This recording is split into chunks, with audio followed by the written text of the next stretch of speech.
Over the last 20 years, New Jersey's very own Jonas Brothers have carved out their spot in the pop culture zeitgeist and remain synonymous with the concept of a boy band. With millions of albums sold, multiple successful side projects that stand on their own, well, maybe not this one, TV shows, movies, and brands, it's been proven that there's money in the Jonas name. As an avid enjoyer of the overarching Jonas universe of sugary sweet songs for many years now, it's become increasingly apparent just how many business ventures they have their hands in.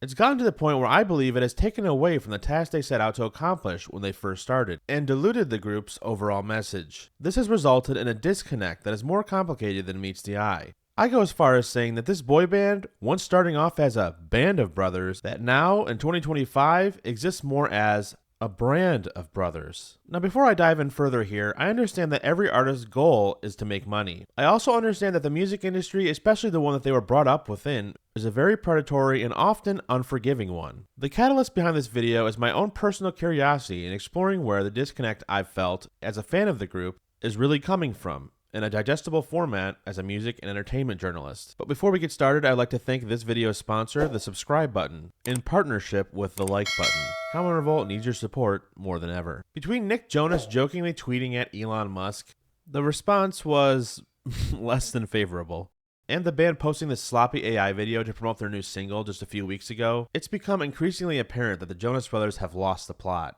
The trio seem to have traded their guitars for business portfolios. This video will explore the evolution of the Jonas Brothers, taking a further look at how their deep dive into corporate collaborations may have distanced them from their original roots. From purity rings to product lines, this is the Jonas Brothers' descent into corporate madness.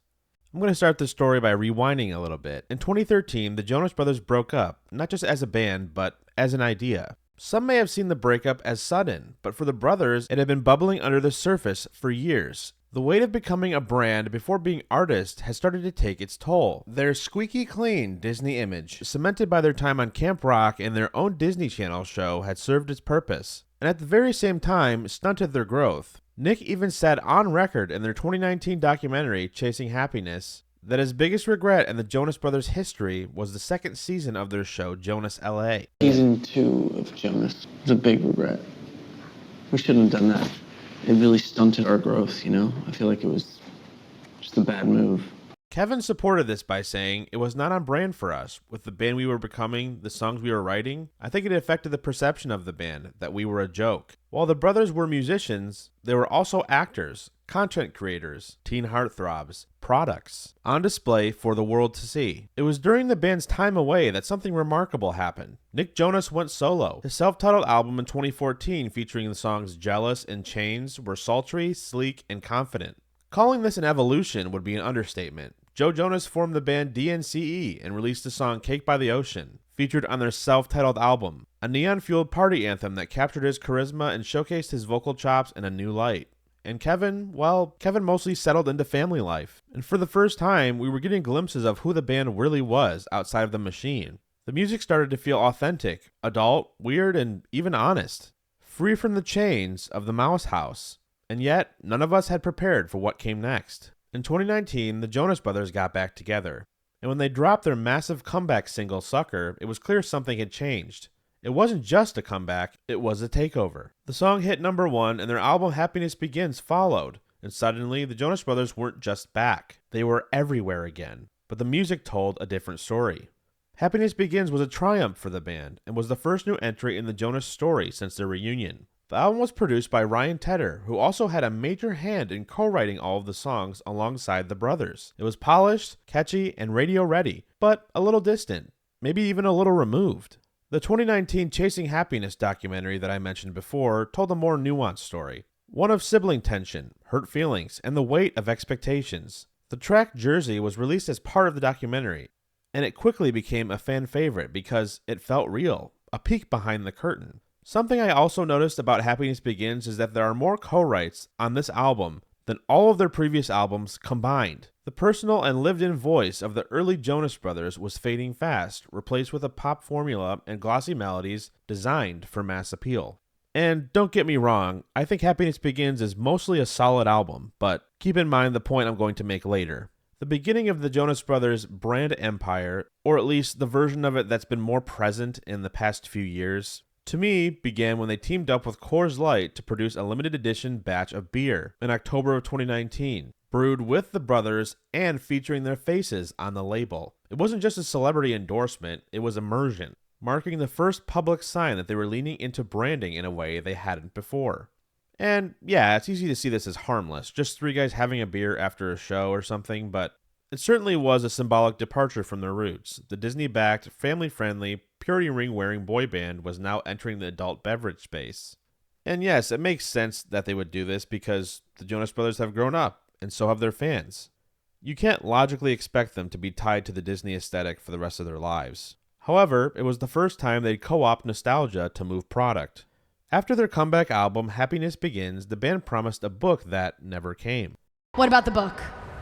She asked. The what? What are you talking about? The book. The book is Permanently on hold? still being written because That's our true. story is still being written in a lot of ways. Oh, what a good answer. I've got a copy. I'll let you have it. They also teased a new album with the release of their single, What a Man Gotta Do, one that seems to have likely been scrapped, believed to be another Ryan Tedder-led full album, but was quietly shelved after COVID hit. Instead, we got another Nick Jonas solo album called Spaceman in 2021. Sleek, synthy, and a little forgettable. The Jonas Brothers had rebranded, not just as musicians, but as an enterprise. It started to feel like music was only one part of the Jonas Brothers brand, and not even the central pillar of it. When the band readied new music for 2023, it was clear that the vibe had changed. The album, released in 2023, was produced entirely by Jon Bellion. And to be honest, it sounds more like his album than theirs. Are you really going to tell me that the song Wings, which isn't even 2 minutes long, has 10 songwriters on it, and 5 different producer credits as well? This isn't even a collaboration anymore. This is a focus group. I remember when this album was being made and the band started performing some of the tracks live. And various live videos of those performances surfaced on the internet at the time. I remember those songs sounding phenomenal in those videos. And then when the album was actually released as a full project, it felt like a mess. The production on the album sounds like you dipped Nick and Joe's vocals in Fun Dip, like the sugary sweet Wonka candy, because of how sugary and unnatural it sounds. Both of these guys have phenomenal singing voices, and the production really takes away from that. For your reference, listen to this clip of the song Summer Baby. It sounds like Elmo is singing this part. You're a fool, no problem, lucky I'm your baby's father, got that Versus the Sirius XM performance where his vocals sound much better and not processed to hell. You're a fool, no problem, lucky I'm your baby's father, got that The album had some great songs, but lacked the overall DNA that once made the Jonas Brothers songs feel like anthems.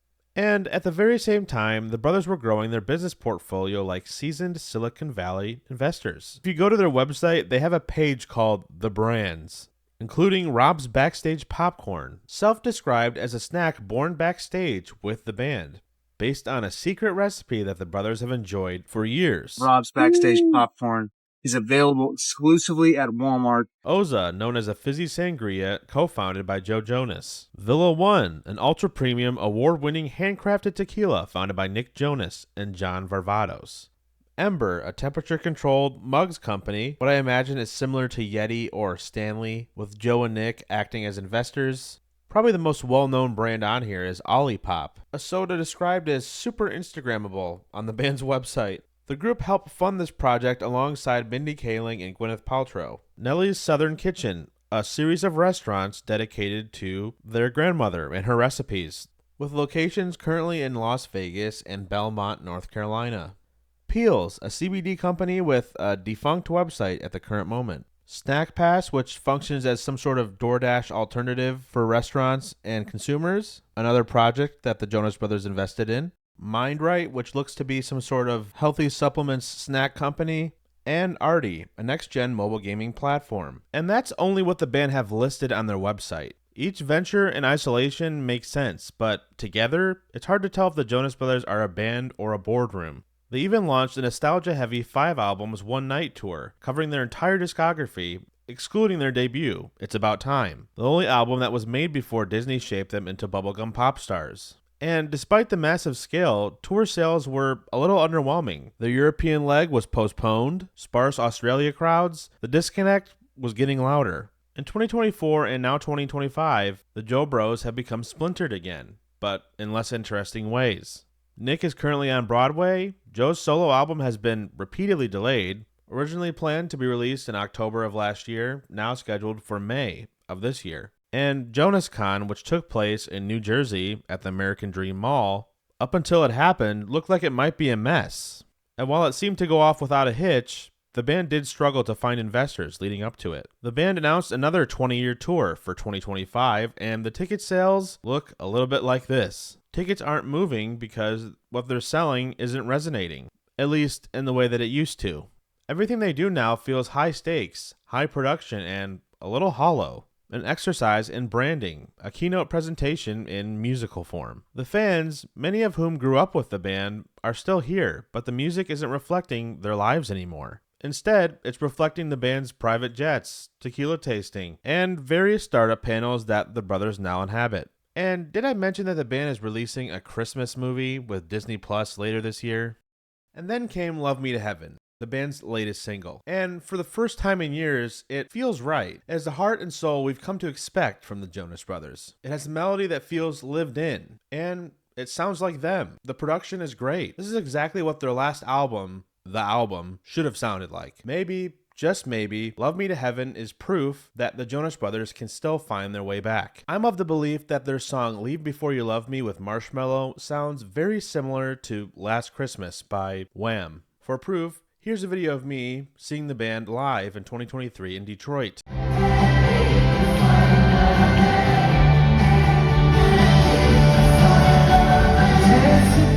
Overall, I think being critical of the art and artists we consume is a necessary thing, especially in 2025. And that was the overall point of this video. And somewhere between all the partnerships, the popcorn, and polished pop, there's still a band worth believing in. As a popcorn snob and popcorn enthusiast, I would have to say that Rob's Popcorn gets 5 big booms.